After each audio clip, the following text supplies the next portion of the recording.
Hello everyone, and welcome to a new episode of the best Reddit answers being read to you. Enjoy! What was the nicest thing someone has done for you? When I was about 13, the pastor of our family church heard me practicing Chopin on the piano. Knowing my parents couldn't afford it, he offered to pay for my music studies, organ, piano, music theory and ear training, so that I'd be prepared to enter music conservatory after high school. All he asked for in return was that I'd help out with the church's music program when needed, which, in itself, proved to be a wonderful learning experience. This kind, generous man spent thousands of his own money to help me along the way to a rewarding career in music. When my parents were awful, and my sister was passing away, my friend's parents took me in for a while, but they did it in a way that seemed like a sleepover, for a few months. I didn't realize until I was an adult how much they stepped up for me. That is amazingly sweet of them. I hope you're still close with them.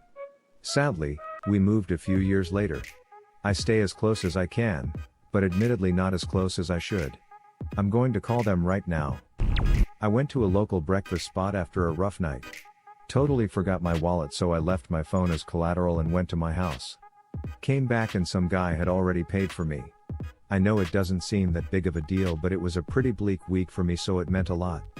Kinda similar story where I left my wallet in my friend's car before I switched back to my car and only found out after I filled up at the gas station. Guy servicing the pump knew me as a regular and said it's all good and put his own money at the register. Paid him back the next day plus extra, and now just passing by the gas station gets my mood up. My mother died and I was so stressed trying to find a way to give her the funeral she deserved. My boyfriend went down to the funeral home, made the arrangements, and paid the balance. By far the kindest thing anyone has ever done for me. I had something similar happen to me, except it was an old friend who'd come into a lot of money that paid for the funeral. I was so profoundly touched by the gesture that I returned the favor and killed him so that I could pay for his funeral as well. That was so thoughtful of you. My firstborn had a severe deformity, and spent a week in hospital before we took him off life support. I was staying at the McDonald house, and even though one of the rules was that you are your own maid when you leave, complete with doing laundry and remaking the beds, I was a complete wreck. A kind stranger took care of my room for me even though they were going through their own stuff. Another blessing from that dark time is that the funeral home took care of everything for me, including all bills associated with the service and cremation. I will never not donate to the McDonald house, and I know what funeral home I'll be using when I one day need one again. My ex-girlfriend turned me in for stealing opiates. Been clean a little over 2 years now. May have saved my life. So did she turn you in on malicious intent or to make you go clean? It was definitely malicious intent, but it had the unintended byproduct of forcing me to get my poop together. That makes this story an interesting shift from the rest of the thread, hee hee.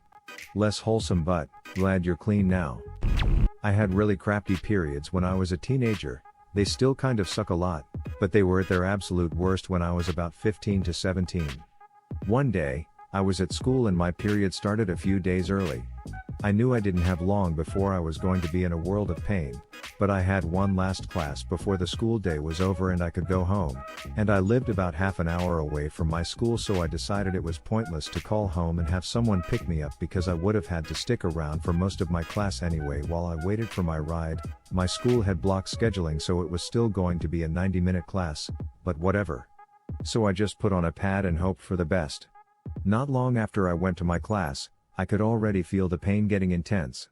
I tried not to squirm or do anything else distracting while my teacher was giving her lecture, but eventually she noticed that I looked extremely distressed and asked what was wrong.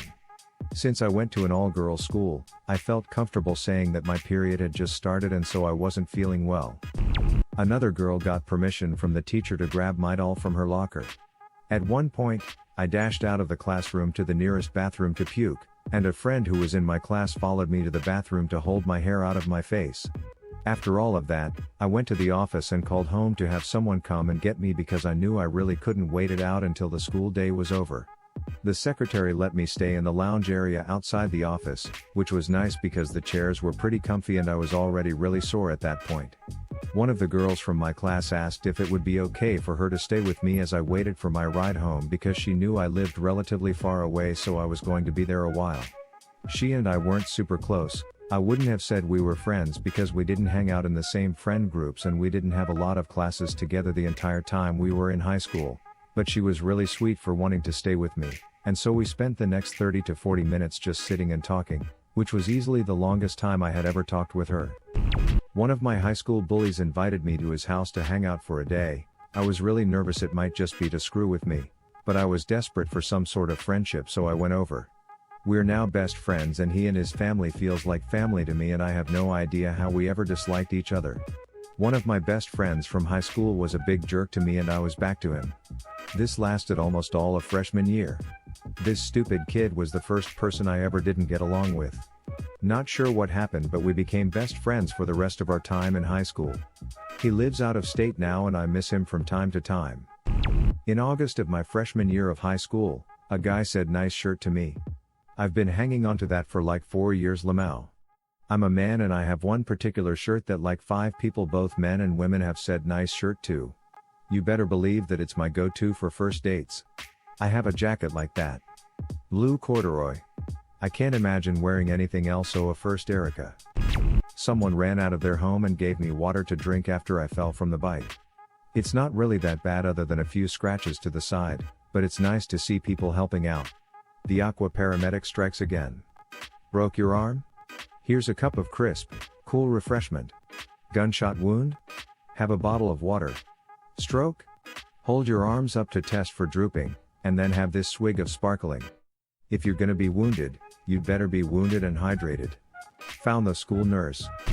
Sorry for shifting the frame of the question to nicest thing someone I know has done for someone else. My brother took a fellow band nerd on a high school graduation road trip for several weeks. Thing is, the friend was dying of leukemia and they both knew that this was going to be his first and last road trip. No timetable, just one day at a time across the breadth of the US. We had a kid who was about 15 that had leukemia and he wasn't expected to make it.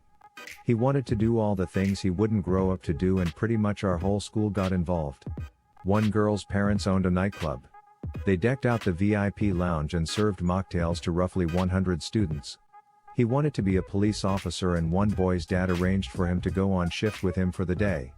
He wanted to go on a beach holiday and the teachers put little kiddies pools round the long jump pit with water in. We all did something off his list. He got 62 Valentine's cards in October. He was always such a kind and thoughtful lad that everyone was happy to join in. His mum messaged me a few weeks ago just to catch up and she said she can't believe that this year it's 20 years. A paramedic helping me after I was in a car crash took his time to come back to the car and bring me back my front tooth, that was really tiny, and he offered to go and look for Etina Rec, and at the same time found and brought back my partner's phone. I don't know his name, I was in such a state of shock I can't even remember how he looked like. But he put my tooth in a special liquid and the hospital team managed to put it back, saving me a lot of money. There was also a policewoman who put a blanket on me and made sure I kept it. The hospital only managed to take it off me right before I left. It was a green standard first aid blanket. I don't know why I refused to let go of it. Again, shock. But it provided a lot of comfort. Thank you so much, guys. My wife, she stayed with me, even when I was a dickhead. I second this. My wife saved me from drug addiction and all around douchebaggery. I definitely don't deserve her. I'm glad she did. Hope you're both very happy. Thanks, Capitan. We are extremely happy, compared to what I used to be. We have a young one now, 14 months next week, and she gives me fulfillment like nothing else on this earth. My grandmother made a ton of birthday cards in advance. After she passed away, Jay still received birthday cards from her for the next few years. It was a little weird, but it was definitely nice to hear words from her after she passed. My mother did this. She died of cancer when I was a child.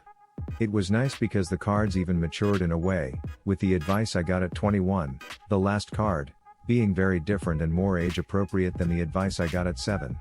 I want to do something like this, but way more elaborate, with multiple people receiving regular communications, side quests, packages, attempts on their life, etc. It will be like I never died.